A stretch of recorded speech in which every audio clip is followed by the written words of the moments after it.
أعوذ بالله من الشيطان الرجيم. بسم الله الرحمن الرحيم. شهر رمضان الذي أنزل فيه القرآن هدى للناس وبينات من الهدى والفرقان، فمن شهد منكم الشهر فليصمه، ومن كان مريضا أو على سفر فعدة من أيام أخر، يريد الله بكم اليسر ولا يريد بكم العسر ولتكملوا العدة ولتكبروا الله على ما هداكم ولعلكم تشكرون. وإذا سألك عبادي عني فإني قريب أجيب دعوة الداعي إذا دعاني فليستجيبوا لي وليؤمنوا بي لعلهم يرشدون. صدق اللہ العظیم. محترم سامعین، آج کے اس وقت میں ہم سورۃ بقرہ آیت نمبر 185 اور 186 پڑھیں گے. یہ پارہ نمبر 2 کا رکوع نمبر 7 ہے، اور اس میں رمضان کے روزوں کے متعلق چند احکامات ہے، اور اس میں جو سہولتیں ہیں وہ اللہ نے بیان فرمائی ہے. اللہ ارشاد فرماتا ہے: شہر رمضان الذی، رمضان کا مہینہ، الذی وہ مہینہ، انزل فیہ القرآن جس میں قرآن نازل کیا گیا. شہر واحد ہے اور اس کی جمع شہور آتی ہے، اور رمضان مشہور مہینہ ہے.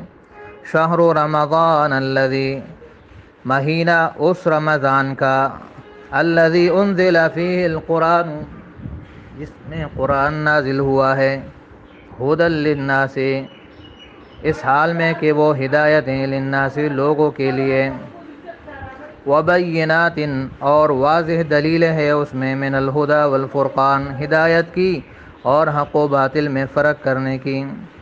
فمن شہد منکم الشہر، فمن پس جو کوئی، شہیدہ حاضر ہو جائے، موجود ہو جائے، منکم تم میں سے، الشہر اس مہینے میں، پس جو کوئی اس مہینے میں حاضر ہو، موجود ہو اور مقیم ہو، فلیصمہ تو چاہیے کہ وہ اس کا روزہ رکھے. ومن کان مریضا اور جو کوئی بیمار ہو اس مہینے میں، او علی سفر یا سفر پہ ہو تو اور روزہ نہ رکھے، فعدۃ تو اس پر گنتی لازم ہے، من ایام اخر دنوں سے، اخر دوسرے دنوں سے.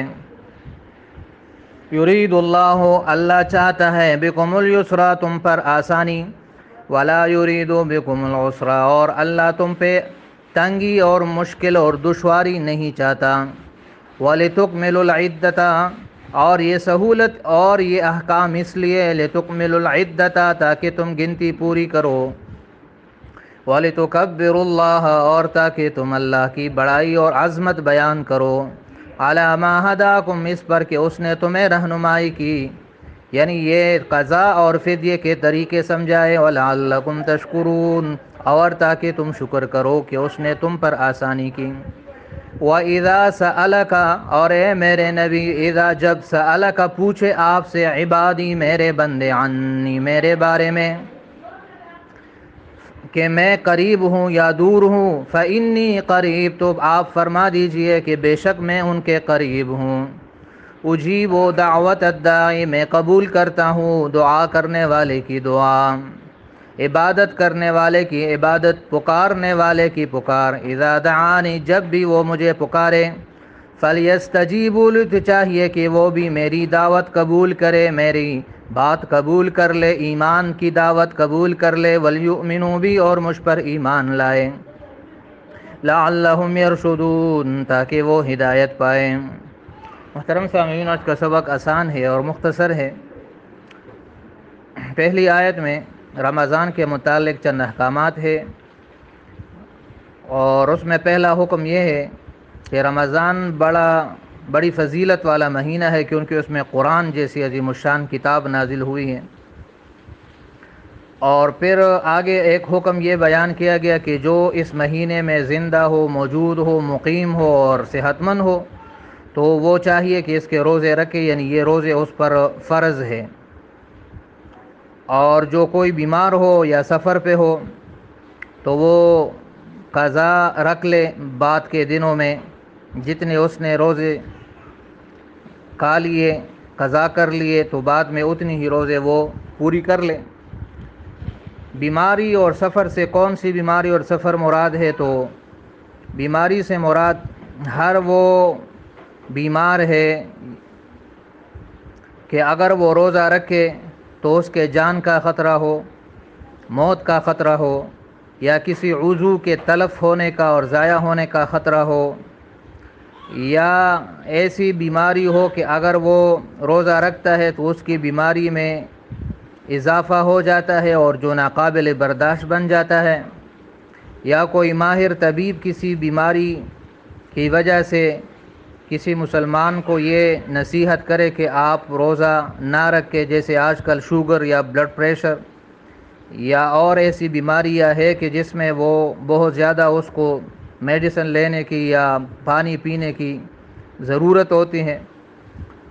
اور سفر سے مراد یہاں پر شرعی سفر ہے جو 48 میل ہے اور 77 کلومیٹر بنتے ہیں۔ تو ایسی صورتوں میں یہ اس کو اللہ تعالیٰ نے یہ رخصت دی کہ اس وقت اگر رمضان کا مہینہ ہے تو وہ روزے نہ رکھے، بعد میں قضا کرے۔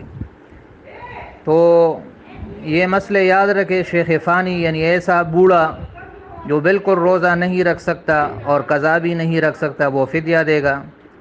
یا اسی طرح دودھ پلانے والی عورت یا حمل والی عورت، اگر اس کو روزے کی وجہ سے انتہائی ناقابل برداشت تکلیف ہو تو ایسی صورت میں وہ روزہ چھوڑ دے اور بعد میں صحت کی حالت میں وہ اس کی قضا کر لیں۔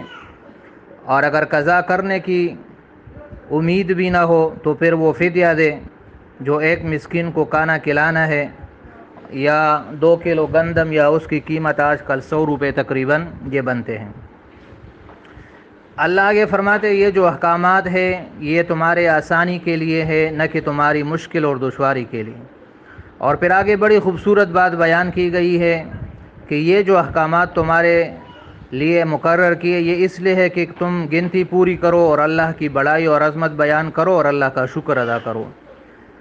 یہ قضا کے روزے اور اس کی بعد میں قضا کا طریقہ اللہ نے بیان کیا، اور جو شیخ فانی ہے اور جو بیمار ہے بہت زیادہ، اس کو فدیے کا جو اللہ نے حکم دیا اور یہ رخصت دی، تو یہ اللہ کی طرف سے آسانی ہے، اس لیے اس پر اللہ کا شکر ادا کرو، وگرنہ اگر ہر حال میں اللہ روزے رکھنے کا حکم دیتا تو بہت مشکل ہوتا۔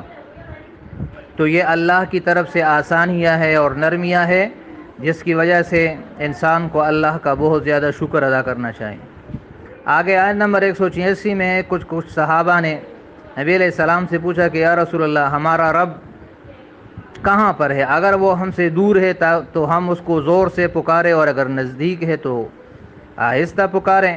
تو اللہ نے یہ آیت اتاری کہ جب میرے بندے تجھ سے میرے بارے میں، یعنی میرے قرب اور میری بعیدی، میری نزدیکی اور میری دوری کے بارے میں پوچھے تو آپ کہہ دیجئے کہ میں تو قریب ہوں۔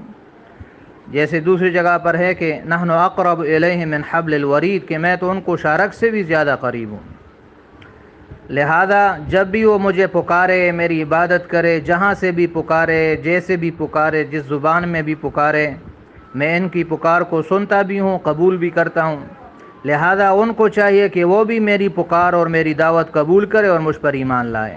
یہ ایسی ہے جیسے فاذکرونی اذکرکم کا ہے کہ میرے بندو مجھے یاد کرو، میں بھی تمہیں یاد کروں گا۔ تو یہاں پر بھی ہے کہ میں ان کی دعوت قبول کرتا ہوں، تو چاہیے کہ وہ میری دعوت قبول کرے اور مجھ پر ایمان لائے تاکہ ان کو ہدایت ہو۔ تو یہ آج کے سبق کا خلاصہ ہے۔ امید ہے آپ کو سبق سمجھ آ گیا ہوگا، باقی انشاءاللہ کل پڑھیں گے۔ صدق اللہ العظیم و صدق رسول النبی الکریم۔ السلام علیکم ورحمۃ اللہ وبرکاتہ۔